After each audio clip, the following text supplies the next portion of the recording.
because he's the one working specifically on alcohol issues. What I can say vis-a-vis the harm of cannabis and the way the expert committee on drug dependence has reviewed it. If you read the report of the 41st Expert Committee on Drug Dependence, it is clearly said that it's important to acknowledge the harms that cannabis can cause in specific situations and specific populations. And this is why the committee is recommending that cannabis is scheduled under Schedule 1 of the 1961 Convention. The committee is not recommending to legalize cannabis. It's recommending to change the level of control of cannabis because of the information that is now available and that was not available in 1961. But it also recommends that cannabis be controlled. So in this respect, it's acknowledging some of the harms that cannabis can create. The mandate of the ECDD does not allow to compare harm between cannabis and alcohol and other drugs. This is not within the mandate of the ECDD to do that. We have received a number of questions from member states asking the ECDD to compare different drugs and their harm, but it is not within our mandate, so therefore the ECDD will not do that. Well, and to add to that, if comparisons with alcohol and tobacco, of course it's uncomparable. For example, according to latest WHO estimates, cannabis use results in approximately 13,000 deaths per year globally, which is largely through and almost entirely through road traffic accidents, whereas the similar number for tobacco is 7 million per year and for alcohol 3 million per year. But doesn't mean that cannabis has any health problems? No, because cannabis, is it intoxicating substance? Definitely can THC. Is it something that can result in cannabis dependence, in cannabis use disorders? Definitely.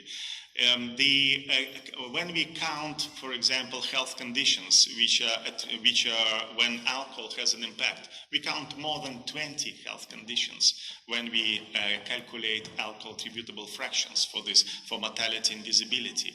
For cannabis and for other drugs, we count only 5 conditions, main conditions, but for cannabis it's a very interesting story. For example, it's cannabis. There is some evidence of increased risk of testicular cancer of cannabis use, and that's something that we would not expect. But because of cannabinoids are so much engraved in our endocrine regulation, so that might be. So we are looking for that. We will update our publication on health and social consequences of non-medical cannabis use, and this publication can come up at the end of this year or early next year. So I would suggest that we will make an update of all effects of cannabis use in terms of health consequences. But to answer shortly, is it comparable even to alcohol and tobacco? Not at all. It's completely different level of impact. Okay. Thank you. And I will call on the last question, was question number 11 on the Euro-Asian Harm Reduction Association. Anna Dovak. Hi. In the Eastern Europe and Central Asia region, there's a significant increase in the use of new psychoactive substances, but I do believe that in all the world as well, new psychoactive substances are widely used. And it leads to serious consequences for mental health of people who use drugs, including young people who use drugs. So does WHO have any plans which could ensure access to effective mental health care for new psychoactive substance users in the region and worldwide? Thank you. It's an important question, and we are aware of increasing trends with NPS-induced psychosis and some other health conditions which often come to emergency services or to acute mental health services not only in these countries but also in other countries. The problem is that it's very difficult to come up with recommendations because of because of the still very weak evidence base for NPS and for their management, what we have. At the same time, with UNODC, we addressed, based on the package which was developed in the UK, we developed a document on best describing practices of managing mental health and other conditions due to NPS use in healthcare services.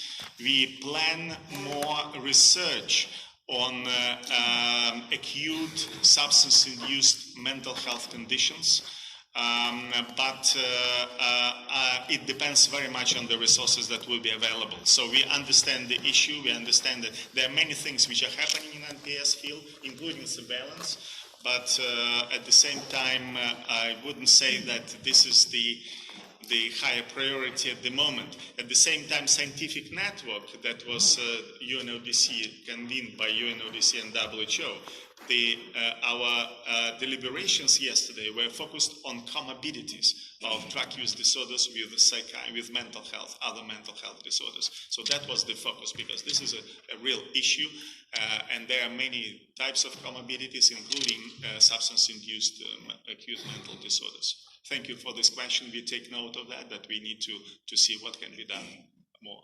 Thank you. Well, thank you very much for your time, and I apologize for those who have sent questions, but the time is out. I would really like to thank you for finding this common space to talk to civil society, and also we have taken note of your call on collaboration for civil society organizations, so thank you very much. Yeah.